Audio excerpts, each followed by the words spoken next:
All right, welcome back to my channel. If you're a subscriber, if you're not, please subscribe. I'm actually trying to build up my subscribers. Today I'm working on an AR15 Colt A2 that I own. Been doing a bunch of stuff to it. I added Vietnam era hang guards up here and a Vietnam era grip and a teardrop forward assist, trying to make it look like a Vietnam era. I've got multiple AR-15s, and I just thought it would be cool to have one like this.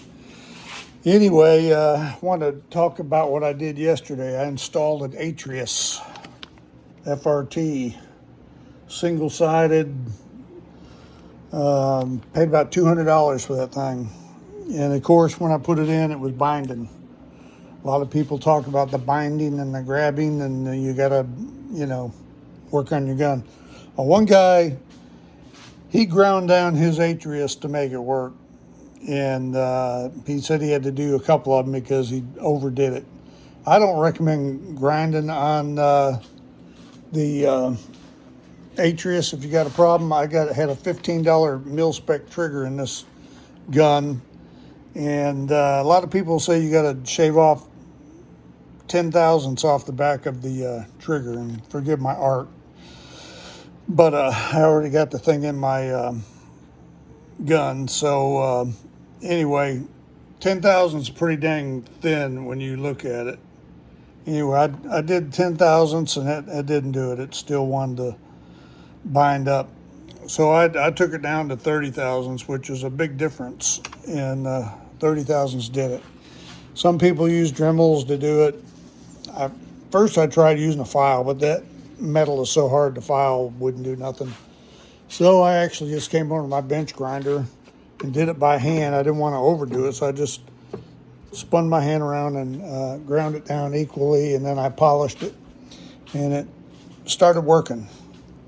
What was happening is it would go into safety, it would go into fire, and you could drop the hammer, but when you put it into the FRT mode, it would not drop the hammer. It was just too tight. There's got to be some lift in there to get that hammer to drop. So the 30 thousandths did the job. Now the hammer will drop in the FRT position. Now, I was concerned that maybe that would affect the safety and stuff, but the safety still works. And this little arm, appears to be free in that mode anyway. And something else I had to do is I added an M16 bolt carrier group to it. And I don't know, the Atrius, I'm kind of disappointed. I think, people shouldn't have to modify their gun to make it work. It should be something you just install and, should be good to go. But they obviously need to work on their tolerances or something. Too many people are having that problem. Another thing I don't like is my selector is not straight up and down. If you look at it, it's cocked. Every position it's slightly cocked. Now, I took it apart, checked everything. The detent on the other side, the pin drops into place. It's locking in. It's just, for whatever reason, when they made it, it should be straight up and down, but it's not. That's where it wants to rest in there. So, not happy about that.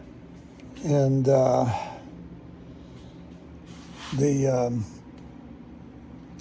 installation wasn't that hard. I mean, you got to pull off the grip and take out the old selector. And hopefully when I go test fire it, it'll do okay, but can't really see it. I don't know. We'll try to look down in there. You can see that shiny part. That's where I had actually ground it down a little bit, like I said, 30 thousandths, so then I polished it. So now it's kind of shiny. It turned out okay, but that little lever that you see there, when you put it in the FRT mode, it moves over. And that's what causes it to kind of bind. And so 30 thousandths, it's not binding, and the hammer will drop in that position. Hopefully it'll fire okay. I've got just a stock buffer in there. And I've heard these A2s do okay as far as not having to put a H2 or H3 buffer in there. And that's pretty much it. Let me know if you've had any problems with your Atrius or how they perform. Like I said, I haven't test fired this thing yet. Hopefully it'll test fire okay, and hopefully I'll be happy with it. Now, I did buy some other, I got a bag of goodies here. I got a rare breed for a different gun I'm gonna do. It's a 2-stage, 3-position setup, and you can see that baby was $469. You can get them cheaper online.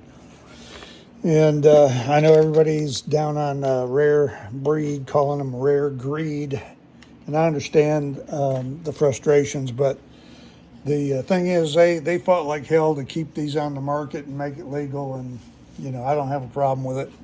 That's what patents are for, so if they feel like they're being infringed, they have a right to do something about it. I bought this job at a gun show. I don't know I think it was 120. It's supposed to be a drop-in, goes back here and just drops in, and just wanted to see how it did. I've got a different gun for it, and what else have I got in there? I had one of those 3D printed ones. I don't know oh, here it is. I don't know if these are any good. It's plastic. The guy claims at the gun show that he put 15,000 rounds through it, and find that hard to believe. But anyway, I think I paid, let's see, $60 for that. So these are just different things I wanted to try with some of my guns to see what worked best. And hopefully when I take this to the range next week, it'll fire and function okay. Like I said, I hear that people talk about this has to move freely, and hopefully it's going to clear with my upper receiver, because I'm not about to grind on my upper receiver of this Colt and modify it. If this one's got a problem, or if it breaks, then I'll move on to something else. But like I said, so far, I'm not happy I had to modify my trigger, and I'm not real happy that this selector is off. I may pull it apart one more time just to make sure it's not anything I'm doing, but it's basically the detent goes up in that hole with the spring and locks it in, and it's apparently not in the correct position. And anyway, thanks for watching. Love to hear your comments below.